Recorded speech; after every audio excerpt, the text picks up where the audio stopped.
सो यार, मार्वल की most awaited web series जिसका इंतज़ार हम सब कब का कर रहे थे, फाइनली उसका एपिसोड नंबर 1 आ गया है। सो वेलकम गाइस, आज मैं एक्सप्लेन करने वाला हूँ मार्वल की लेटेस्ट सीरीज़ शी हल्क के एपिसोड नंबर 1 को। और अगर आप इस चैनल पर नए हैं तो प्लीज़ चैनल को ज़रूर सब्सक्राइब करें ताकि मैं आगे भी आपके लिए ऐसे अमेजिंग वीडियो ला सकूँ। एक्सप्लेन करने से पहले मैं आपको बता दूं कि शी हल्क मार्वल के फेज 4 का सेकेंड लास्ट प्रोजेक्ट है ब्लैक पैंथर वकांडा फॉरएवर, जो कि जल्दी आने वाला है। So let's get start. तो एपिसोड की शुरुआत में हम देखते हैं जेन वॉल्टर्स, जो कि एक लॉयर होती है, वो अपने असिस्टेंट और कलीग लॉयर के सामने अपने नेक्स्ट केस की प्रिपरेशन कर रही होती है और वो उन्हें बताती है कि मैं कोर्ट में जूरी के सामने GLK एंड H के खिलाफ कैसे स्पीच दूंगी। इस पर जेन वॉल्टर्स की असिस्टेंट उसे चढ़ाती है और कहती है, वाह तुमने कमाल कर दिया, यह एकदम धांसू स्पीच है, तुम एक दिन जरूर डिस्ट्रिक्ट अटॉर्नी बन जाओगी। इसके बाद हम देखते हैं जेन वॉल्टर्स कैमरे के सामने देखती है और वो ऑडियंस को बताती है कि यह सच है, मैं ही हल्क हूँ। और मैं हल्क कैसे बनी, इसके लिए हमें कुछ महीने पहले जाना होगा। और फिर जेन वॉल्टर्स कहानी सुनाती है और कहती है, कुछ महीने पहले मैं अपने कजन ब्रूस बैनर के साथ एक रोड ट्रिप पर गई थी, जो कि हमारे हल्क भाई साहब होते हैं। और यही हम देखते हैं ब्रूस का हाथ भी ठीक होने लग गया है आफ्टर एंड गेम। और फिर ब्रूस जेन वॉल्टर्स को बताता है, मैंने यह एक डिवाइस बनाया है जो मुझे ह्यूमन फॉर्म यानी इंसानी अवतार में बनाए रखता है, और अगर ये डिवाइस मेरे हाथ से निकल जाए तो मैं फिर से स्मार्ट हल्क या प्रोफेसर हल्क बन जाऊंगा। और फिर जेन वॉल्टर्स ब्रूस को स्टीव रॉजर्स यानी अपने कैप्टन अमेरिका के बारे में बात करती है और बताती है कि आर्मी में जाने से पहले उनकी कोई गर्लफ्रेंड नहीं थी, कैसे वो सालों तक बर्फ में दबे रहे और कैसे वो कैप्टन अमेरिका बने। ये दोनों बात कर ही रहे होते हैं, तभी उनके सामने एक स्पेसशिप आ जाती है और जेन वॉल्टर्स अपनी कार का कंट्रोल खो देती है और उनकी कार पलट जाती है और खाई में जाकर गिर जाती है। और फिर जेन वॉल्टर्स कार से बाहर निकलती है, लेकिन वो बहुत घायल होती है और देखती है कि ब्रूस अभी भी कार में फंसा हुआ है और वो उसे कार से बाहर निकालती है। लेकिन तभी ब्रूस का थोड़ा सा ब्लड जेन वॉल्टर्स के घाव पर गिर जाता है और वो शी हल्क में बदल जाती है और जंगल की तरफ चली जाती है। थोड़ी देर बाद हम देखते हैं रात हो जाती है और जेन वॉल्टर्स की आंख खुलती है और वो खुद को जंगल में पाती है, लेकिन अब वो नॉर्मल इंसान में बदल गई होती है। वहीं पास में एक बार या रेस्टोरेंट होता है, जेन वहां जाती है और फ्रेश होती है। वहां कुछ लड़कियां भी होती है जो उसकी मदद करती है और उन्हीं के फोन से जेन ब्रूस को फोन करती है और यहाँ बुलाती है। वहीं बाहर जेन ब्रूस का इंतजार कर रही होती है कि तभी वहाँ कुछ लड़के आते हैं और वो जेन वॉल्टर्स को छेड़ने लग जाते हैं। और फिर जेन वॉल्टर्स को गुस्सा आ जाता है और वो शी हल्क में बदल जाती है और उन्हें मारने जा ही रही होती है कि तभी वहाँ ब्रूस आ जाता है और उसे वहाँ से ले जाता है। फिर हम देखते हैं जेन वॉल्टर्स फिर से नॉर्मल इंसान बन जाती है और वो बिस्तर पर सोकर उठती है और उसे समझ नहीं आता कि वो कहाँ है। फिर वो कपड़े चेंज करती है और रूम से बाहर निकलती है, तभी वहाँ उसे आयरन मैन का एक पुराना हेलमेट दिखाई देता है। और फिर वो देखती है नीचे लैब में स्मार्ट हल्क काम कर रहा होता है। ब्रूस के हाथ का वो डिवाइस उस एक्सीडेंट में टूट जाता है और ब्रूस फिर से नॉर्मल इंसान से स्मार्ट हल्क में बदल जाता है। फिर जेन वॉल्टर्स हल्क से पूछती है कि हम कहाँ हैं, तो हल्क उसे जवाब देता है और कहता है कि हम अभी मेक्सिको में हैं और फिक्र मत करो, मैंने तुम्हारे पेरेंट्स को फोन करके बता दिया है कि हम यहाँ हैं। और फिर हल्क जेन वॉल्टर्स को बताता है कि यही वो जगह है जहाँ मैं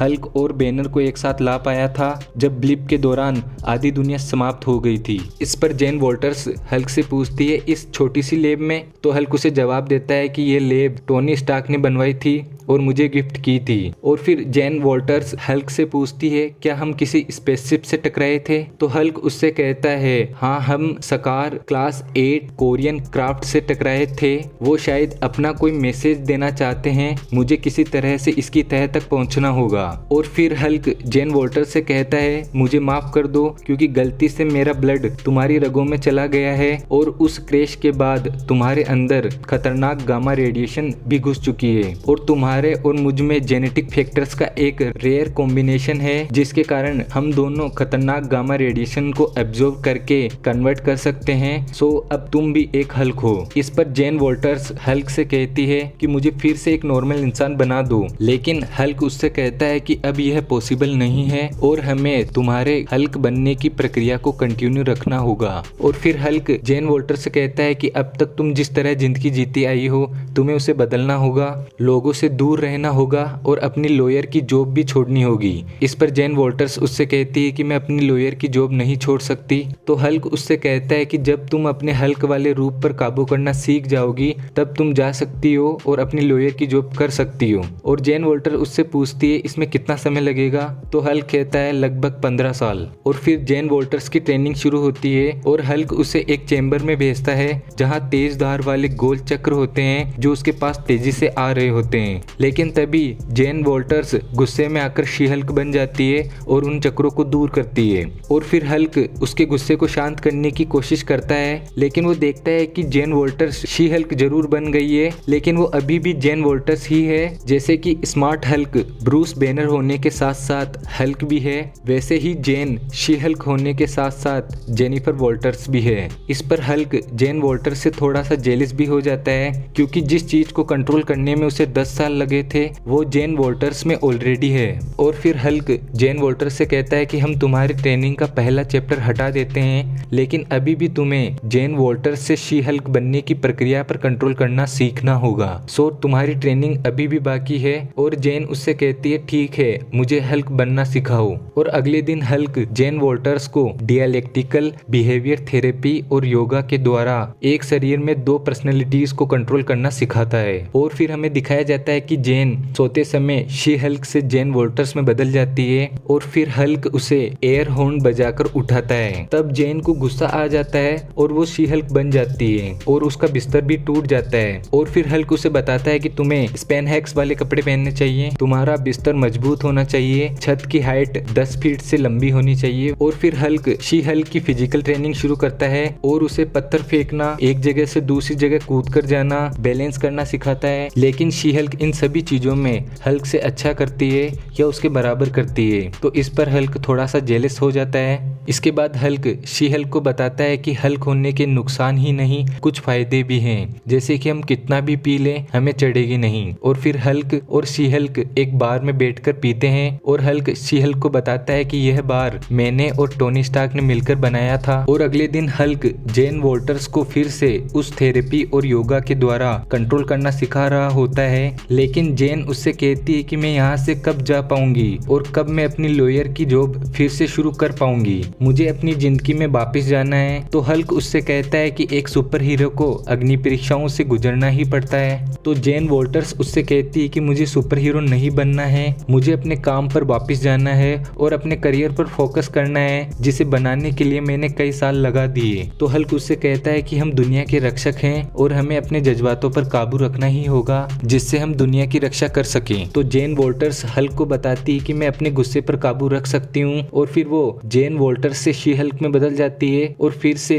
शी हल्क से जेन वॉल्टर्स में बदल जाती है और कहती है इस तरह। लेकिन यह देखकर हल्क भी चौंक जाता है क्योंकि वो इस तरह से नहीं कर पाता है, लेकिन जेन वॉल्टर्स इसे इजीली कर पाती है। और फिर जेन वॉल्टर्स हल्क से कहती है ठीक है, मेरी ट्रेनिंग पूरी हुई और अब मैं घर जा रही हूँ। तो हल्क उससे कहता है कि अभी तुम्हारी ट्रेनिंग पूरी नहीं हुई है और तुम्हें इसके बारे में एक बार फिर से सोचना चाहिए। इस पर जेन वॉल्टर्स कहती है मैंने तुम्हारी थेरेपी और योगा किया और अब मैं अपने कंट्रोल में रहकर जेन वॉल्टर्स से शी हल्क और शी हल्क से जेन वॉल्टर्स में आसानी से बदल सकती हूँ और मुझे सुपर हीरो बनकर गवर्नमेंट की किसी सीक्रेट सुपर हीरो टीम में शामिल होकर अपनी जिंदगी खराब नहीं करनी है। तो हल्क जेन वॉल्टर्स से कहता है कि दुनिया को बचाने के लिए हमें ऐसी छोटी मोटी कुर्बानियां देनी होगी। लेकिन जेन उससे कहती है कि मैं अपने घर जा रही हूँ और वो जीप में बैठ जाती है। लेकिन हल्क उस जीप के सामने आ जाता है तो जेन वॉल्टर्स जीप से हल्क को टक्कर मार देती है और हल्क दूर जाकर गिर जाता है। तो जेन उसे देखने के लिए जाती है, लेकिन हल्क उसे एक बार फिर कहता है कि तुम सोच लो। लेकिन इस बार जेन गुस्सा हो जाती है और वो शी हल्क बन जाती है और फिर दोनों के बीच में फाइट शुरू हो जाती है और हल्क थंडर क्लैप का यूज करता है, फिर शी हल्क भी थंडर क्लैप का यूज करती है और फिर ये दोनों फाइट करते रहते हैं और जंगल को तबाह करते रहते हैं।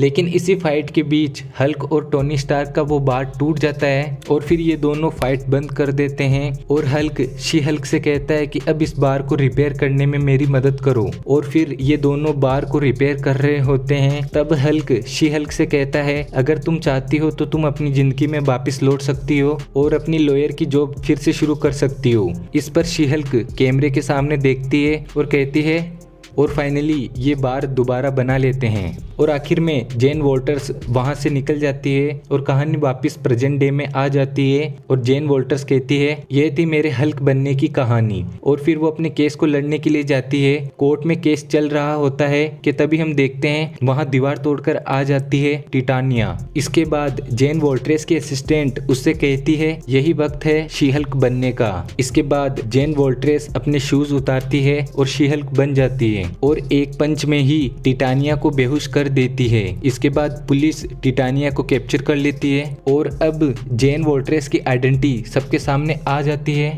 कि वो ही शी हल्क है और यहीं एपिसोड 1 खत्म हो जाता है। और नेक्स्ट एपिसोड अगले वीक आएगा, मैं उसे भी एक्सप्लेन करूंगा। और अगर आपको वीडियो अच्छा लगा है तो प्लीज चैनल को जरूर सब्सक्राइब करें और वीडियो को लाइक करना ना भूलें। मिलते हैं अगले वीडियो में।